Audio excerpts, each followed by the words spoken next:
Actually ഞാൻ ശരിക്കും 2 years German പഠിച്ചിട്ടുണ്ടായിരുന്നു. ഞാൻ ജർമ്മനാണ് ആദ്യം ട്രൈ ചെയ്തത്.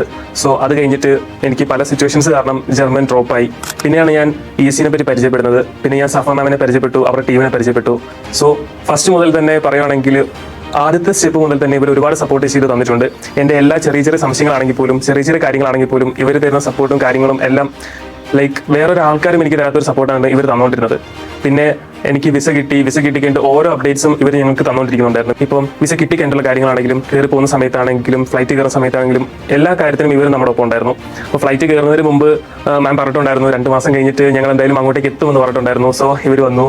അതിനിടയിലും ഈ 2 മാസത്തിന്റെ ഈ ഇടയിലും ഉള്ള കാര്യങ്ങളൊക്കെ ആണെങ്കിലും ചെറിയ ചെറിയ സംശയങ്ങൾ എപ്പം മെസ്സേജ് അയച്ചാലും എപ്പം വിളിച്ചാലും മാമും ടീമും ഫുള്ള് റെസ്പോൺസ് ചെയ്യായിരുന്നു. പിന്നെ ഇവിടുത്തെ ക്ലാസ്സിനെ പറ്റി പറയുകയാണെങ്കിൽ നാട്ടിൽ വെച്ച് കമ്പയർ ചെയ്യുമ്പോൾ നമുക്ക് ഫുൾ ഡേ ക്ലാസ് ഇല്ല. സോ നമുക്ക് രാവിലെയും വൈകുന്നേരവും ഒക്കെ 1 and 2 hours ഒക്കെയാണ് നമുക്ക് ക്ലാസ്സുകളൊക്കെ വരുന്നത്. സോ വളരെ ഫ്ലെക്സിബിൾ ആണ് ഇവിടുത്തെ ഷെഡ്യൂൾ കാര്യങ്ങളൊക്കെ വരുന്നത്.